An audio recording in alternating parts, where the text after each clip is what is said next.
ఈరోజు కౌన్సిల్లో శాంతి భద్రతల అంశం మీద వచ్చినప్పుడు మా సభ్యులు ఎవరైతే మాట్లాడారో వాళ్ళంతా కూడా కంప్లీట్ డేటా ఆధారంగా విత్ ప్రూఫ్ తీసుకెళ్ళి అన్ని పేపర్లు పెట్టుకొని అన్ని ఆధారాలు చూపిస్తూ మాట్లాడడం జరిగింది.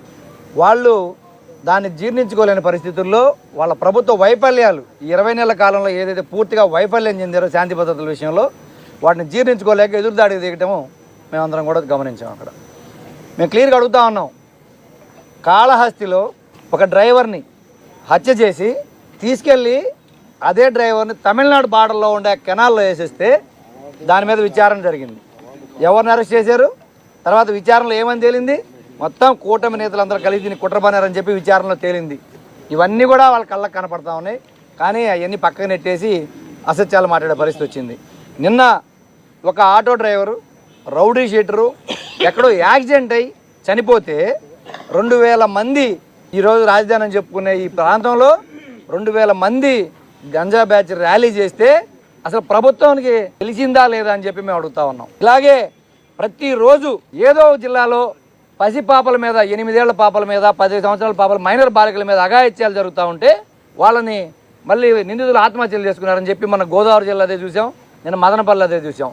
దీన్ని బట్టి ప్రజలు అబ్జర్వ్ చేస్తూ ఉన్నారు.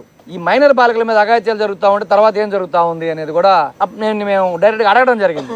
దాని మీద ఆన్సర్ లేదు. నేను డైరెక్ట్గా అడుగుతున్న కూటమి ప్రభుత్వాన్ని, కర్నూలు జిల్లాలో మనందరం కూడా చూసాం, ఈ ప్రభుత్వం వచ్చిన తర్వాత 8 ఏళ్ల పసిపాపను రేప్ చేసి హత్య చేసి కాలువలో పడేస్తే డెడ్ బాడీని ఆ నిందితులకు బెయిల్ వచ్చి బయట తిరుగుతున్నారు. కానీ ఆ డెడ్ బాడీని ఈ రోజు వరకైనా ప్రభుత్వం కనిపెట్టగలిగిందా అని చెప్పి మేము అడిగాం. దానికి వాళ్ళ దగ్గర ఆన్సర్ లేదు.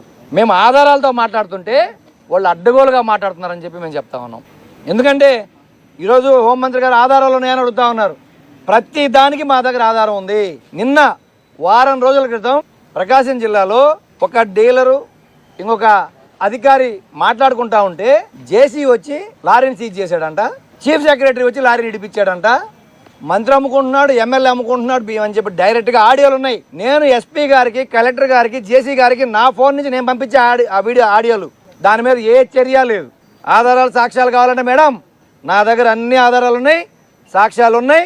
మీ ఎస్పీకి నేను పంపించిన డేటా నేను కావాలి మీ స్క్రీన్ షాట్లు పెడతా, దాని మీద మీరు చర్యలు తీసుకునే దమ్ము మీకుందని అడుగుతా ఉన్నాయి హోంమంత్రి గారిని. ఈరోజు అంటే కళ్ళ గంతలు కట్టుకుని ప్రభుత్వాన్ని మీరు నడుపుతూ మీ డిప్యూటీ సీఎం ఏమో ఒక డిఎస్పీ అవినీతి అధికారి అని చెప్పి భీమవరంలో చెప్తే మీరేమంటారు? మళ్ళీ మీ డిప్యూటీ స్పీకర్ వచ్చేసి లేదు లేదు ఆ అధికారి చాలా ఉత్తమమైన అధికారి అని చెప్పి మీ కూటమి ప్రభుత్వంలోనే ఈరోజు వివృద్ధమైన స్టేట్మెంట్లు ఇచ్చుకుంటూ ఈరోజు ప్రభుత్వం నడుపుతుంది. మీరు ఏదైతే మీ కూటమిలో ఉన్న ఈ వైఫల్యాల వల్ల ఈరోజు అన్ని వ్యవస్థలు, కార్యనిర్వాహక వ్యవస్థ కానీ అన్ని వ్యవస్థలు దెబ్బతిని పూర్తిగా శాసన వ్యవస్థను కూడా తప్పుదారి పట్టించాలని మీరు చూస్తున్నారు. దీన్ని మేము తీవ్రంగా ఖండిస్తా ఉన్నాం.